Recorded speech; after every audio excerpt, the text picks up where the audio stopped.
An entree into the Palm Beach society. Lita did not fit into that society, and she was holding him back from doing the things that he wanted to do. He wanted to be accepted. He was a blue-collar guy, and he was rubbing elbows with the white-collar people, the rich and famous people, a lot of big-name players down there, and he wanted to be part of that crowd. He just didn't have the credentials. At that time, Palm Beach was very closed to people of color. Lita was an albatross around Jim Sullivan's neck in that regard. He thought that she was going to be the belle of the ball, but Palm Beach society did not accept Lita Sullivan, period. Lita Sullivan did not like Palm Beach, and James Sullivan was not paying a lot of attention to her. He had already moved on, it seems to me.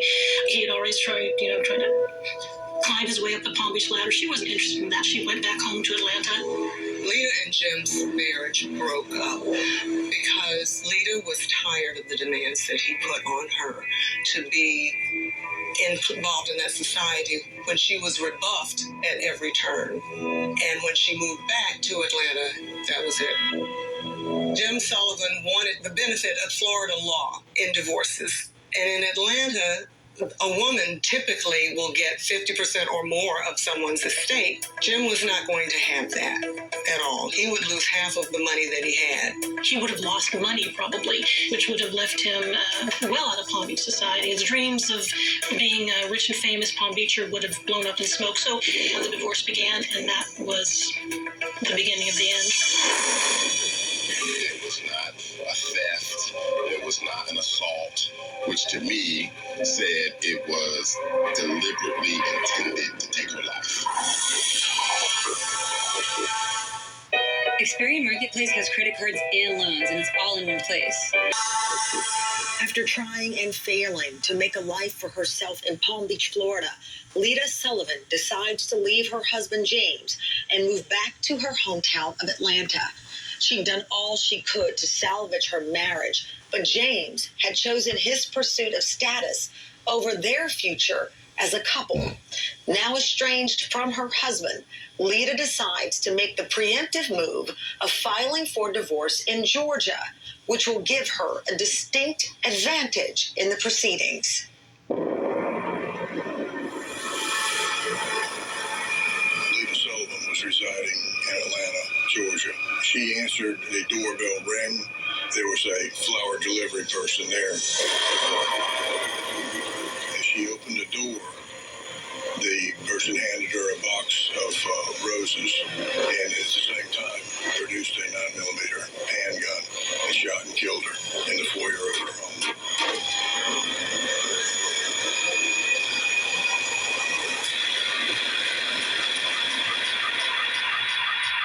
I was anchoring the news that day, and during one of our commercial breaks, the sports anchor came into the studio and he said, "Didn't you know Lita McClinton?" I said, "Yes." And he said, "She was just killed in her apartment." And I was flabbergasted. I was shocked. I was totally shocked. We don't know this individual. He did not know our daughter. He, we feel, is just one piece of the whole puzzle.